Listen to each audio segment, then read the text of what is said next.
Vapi highway bridge પર car અથડાતા પલટી ટ્રક ચાલકોએ કારમાં સવાર તમામ 4 લોકોને બહાર કાઢ્યા. ઈજાગ્રસ્તોને 108 એમ્બ્યુલન્સ દ્વારા સારવાર માટે ખસેડવામાં આવ્યા. વાપી હાઈવે બ્રિજ પર રાત્રિના સમયે પૂરપાટ ઝડપે દોડી રહેલ કાર બ્રિજની પાળી પર અથડાઈ હતી અને પલટી ગઈ હતી.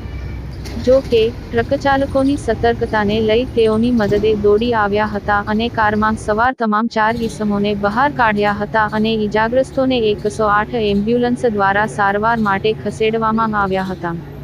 આ બનાવ અંગેની ફરિયાદ વાપી ઉદ્યોગનગર પોલીસ મથકમાં કરવામાં આવી હતી.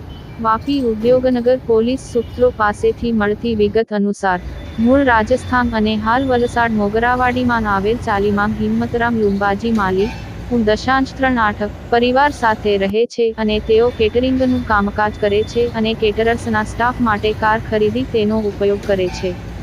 સેલવાસમાં કેટરિંગના કામકાજ માટે હિંમતરામ તથા કેશવકુમાર જગદીશ ગુર્જર, કાંતિલાલ મુલારામ માલી અને જીવારામ ધનરામ પ્રજાપતિ સાથે કારમાં બેસી જતા હતા.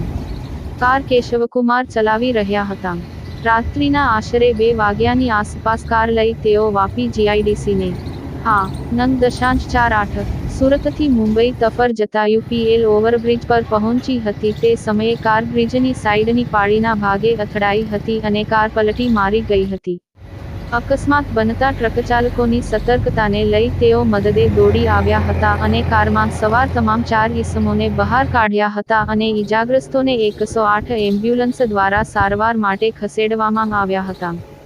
આ બનાવ અંગેની ફરિયાદ હિંમતરામ માલીએ વાપી ઉદ્યોગનગર પોલીસ મથકમાં કરવામાં આવી હતી.